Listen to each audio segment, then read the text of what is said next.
हमारे पास, किस समय टिकट कट जाए, जाना पड़ जाए, कुछ नहीं पता। इतनी बड़ी बड़ी प्लानिंग व्यक्ति करता रहता है, सारी प्लानिंग रह जाती है। तो मेन जो हमको जीवन मिला है भक्ति के लिए, उसके विषय में समझना, टाइम निकालना बहुत जरूरी है, तो थोड़ा सा करना चाहिए। आप जब धीरे धीरे आओगे ना तो इंटरेस्ट भी डेवलप हो जाएगा, समझ में आएगा कि भगवान से प्यार क्यों करना है, वही हमारे सबसे ज़्यादा अपने हैं, उन्हीं से हमारा परमानेंट रिलेशन है। बाकी सब चीज़ें तो यहीं छूट जाती हैं, यहाँ के रिश्ते भी यहीं छूट जाते हैं, शरीर भी यहीं छूट जाता है, सब कुछ। इतनी मेहनत से व्यक्ति ने मकान बनाया, पैसा इकट्ठा किया, 1 सेकंड में आग लगी, सब खत्म, 1 सेकंड में जीवन समाप्त हुआ, सब खत्म। तो संसार में तो एक भी सेकंड की श्योरिटी नहीं है किसी भी चीज़, इतना क्षणभंगुर जीवन। फिर हम लोग लकी हैं कि इंडिया जैसे देश में हमको जन्म मिला। बाहर विदेशों में तो देखो भगवान की बातें करने वाले कितने से लोग हैं, वहाँ तो सिर्फ ये नॉनवेज, शराब, यही सब आपको देखने को मिलेगा, डांस पार्टी। ये माहौल कहाँ मिलेगा जो इंडिया में है? यहाँ तो चप्पे चप्पे पे सत्संग हो रहा है।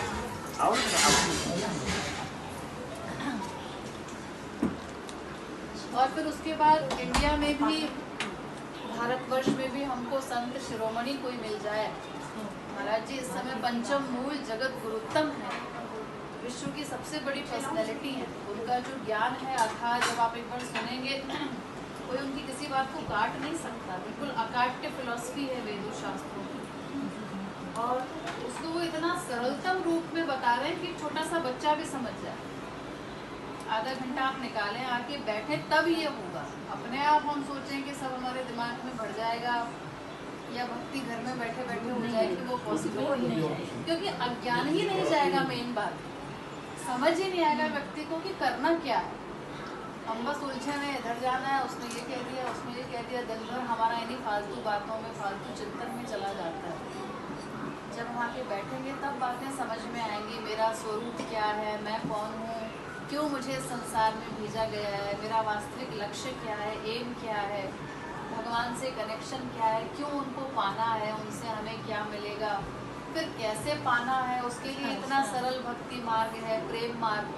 महाराज जी का कोई कर्मकांड वाला रास्ता नहीं है कि आपको 3 बजे ही उठना पड़ेगा या माला लेके ही जप करना है या कुछ कंठी वगैरह कुछ धारण करना है, ऐसा कुछ नहीं।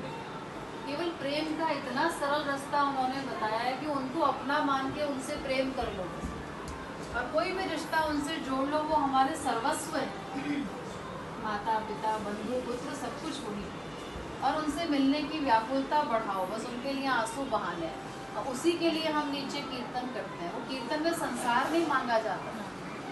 आज जो बाहर जो भक्ति हम देख रहे हैं चारों तरफ, उसमें यही होता है कि लोग संसारी कामनाएं लेके मंदिरों में जा रहे हैं, बाबाओं के पास जा रहे हैं, मेरे बेटे की शादी हो जाए, नौकरी लग जाए, मेरा ये काम हो जाए, मेरी बीमारी ठीक हो जाए। ये सब जो वास्तविक महापुरुष हैं वो सब ऐसे आशीर्वाद नहीं दिया करते, क्योंकि हमने जो अनंत जन्मों में कर्म किया हुआ है वो सब लेखा जोखा सब साथ में है हमारे। जैसे कर्म पिछले जन्म में किए उसका फल तो भोगना ही पड़ेगा, ना भगवान काट देगा उसको, ना महापुरुष। तो भगवान से फालतू चीज़ मांगना क्यों जब वो हमें देंगे नहीं? किसी के मांगने से नहीं मिलता, हम अनावश्यक मांगते हैं भगवान से। जो प्रारब्ध में होगा वही मिलेगा किसी चीज़ को। तो मान लीजिए हमने पिछले जन्मों में जो कर्म किए उनका दुख हम इस जन्म में भोग रहे हैं, तो कम से कम इस जन्म में तो सही कर्म करें, भक्ति रूपी कर्म, जो हमारा अगला जन्म बन जाए। और धीरे धीरे करके भक्ति हमारी इतनी डेवलप हो जाए हर जन्म में कि एक दिन हम उनको पा सके, तो आवागमन का चक्कर ही खत्म हो जाए। यहाँ तो हर जन्म में अलग अलग योनि में जाना, गर्भ में रहना, जन्म का कष्ट, मृत्यु का कष्ट, बीमारियों का कष्ट, मानसिक विकारों का कष्ट, प्रकृति का कष्ट, दूसरों से मिलने वाला कष्ट, सवेरे से रात तक व्यक्ति कष्ट में ही है। हम उनको रियलाइज नहीं कर पाते उन चीज़ों को। और टेम्पररी सुखों को हमने परमानेंट सुख मान लिया। सुख तो हम देखते हैं ना, रसगुल्ला खाया, कितनी देर ये रसगुल्ला कितनी देर सुख देगा हमको। 5वें रसगुल्ले में तो इसी से आनंद मिल रहा था, इसी से उल्टी कर देंगे हम। तो इन चीज़ों में तो कितनी फिल्में देख लेगा कोई व्यक्ति, टीवी है घर में, 1 देख लेगा, 2 देख लेगा, 3 देख लेगा, तो उसका मन करेगा टीवी को फोड़ दें, इतना सर दर्द और आँख दर्द हो जाएगा। यहाँ पे हर चीज़ लिमिटेड है संसार में। हम लोगों ने सुख मान लिया है, उसमें सुख है नहीं किसी चीज़ में।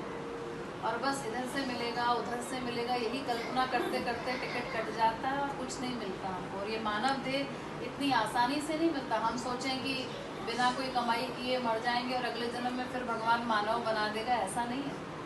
ये जिन कुत्ते बिल्ली गधों को हम सड़कों पे देख रहे हैं, चींटी को, मच्छर को, कीड़े को, उन्हीं योनियों में फिर जाना है हमको। तो इतना इम्पोर्टेंट देह है जिसके लिए देवता भी तरसते हैं। शास्त्र झूठे थोड़ी हैं हमारे।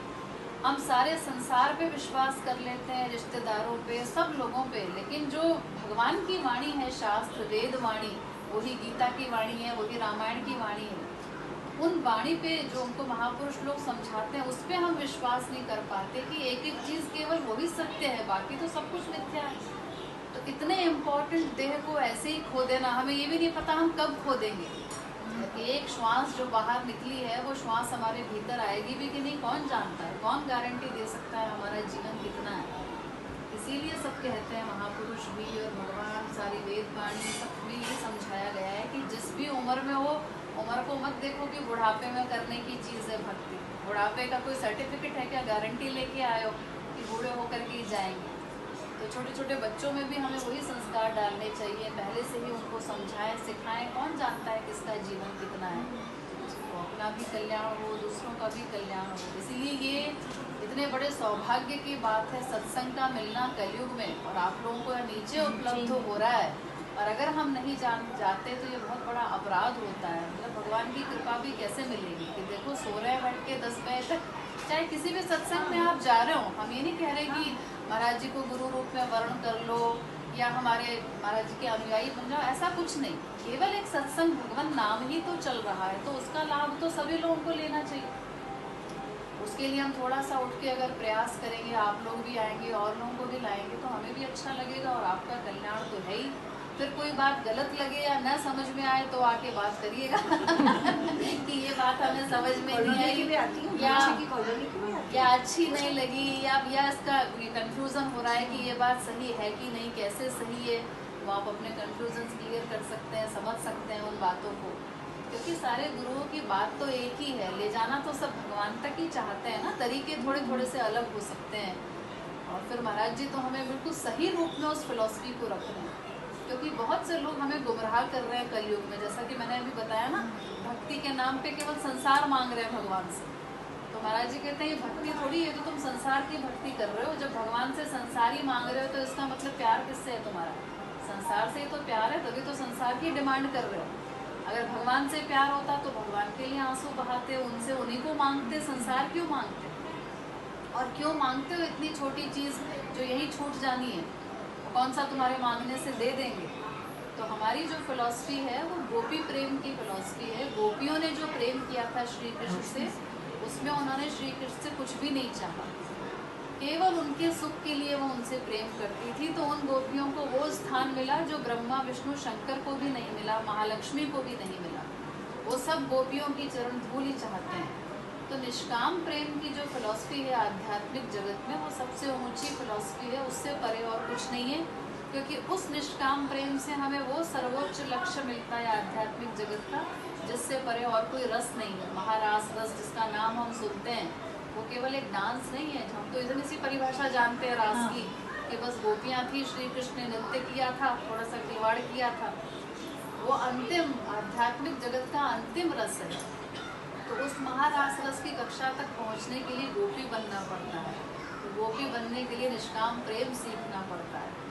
तो वही छोटी छोटी चीज़ें हैं, लेकिन जब तक हम सत्संग में रेगुलर न जाएं, कंटिन्यूटी नहीं होगी, तो रिविज़न नहीं होगा, बातें समझ में नहीं आएंगी, संसार का स्वरूप समझ में नहीं आएगा, अपना स्वरूप समझ में नहीं आएगा, कुछ भी नहीं समझ में आएगा। ये सही ज्ञान हमें केवल सही गुरु ही दे सकता है। तो थोड़ा सा कोशिश करनी चाहिए अपनी तरफ से। किसी की मजबूरी हो सकती है, कोई वृद्ध है नहीं उठ सकता टाइम पे, किसी की बीमारियाँ चल रही है, वो सब इश्यूज अलग हैं। लेकिन अगर एक स्वस्थ मनुष्य है, नीचे सत्संग हो रहा है, तो सभी को आना चाहिए। हमारी तरफ से कोई रिस्ट्रिक्शन तो है नहीं कि कोई ना आए, या कोई ऐसा नियम है कि आपको ऐसा करना पड़ेगा, आपको कुछ धारण करना पड़ेगा। एक राधे श्यामी का नियम हमने सिर्फ इसीलिए बनाया है कि हमें पता रहे, महाराज जी ने बनाया ये नियम कि इसको जब तुम धारण करते हो तो तुम्हें थोड़ी देर के लिए भगवत भावना रहती है कि हम कम से कम थोड़ी देर के लिए तो अपने आप को श्यामा श्याम का अनुभव कर सको। उतनी देर तक व्यक्ति गलत चिंतन से बचा रहेगा। और वैसे भी जैसे क्लास होती है, क्लास में डिसिप्लिन होता है, तो ऐसे महाराज जी ने एक हमको ये तिलक बताया। जब हम आश्रम जाते हैं तो सारे सत्संगी ये वाला तिलक लगाते हैं। तो महाराज जी ने कहा कि ये जो इसमें बिंदी है, इसको किशोरी जी का स्वरूप समझो कि ये राधा रानी है, और ये जो तिलक है ऊपर, ये श्री कृष्ण का स्वरूप है। तो इसको धारण करने से हम ये फीलिंग अपने मन में लाते हैं कि हम युगल सरकार के हो चुके, हम उनके हैं। और इसी तरह से ये राधे श्याम है, हरे नमः गुरुवे नमः, इस पे लिखा हुआ है हम हरि गुरु के हैं, ये भावना हम इसको ओढ़ करके बनाए।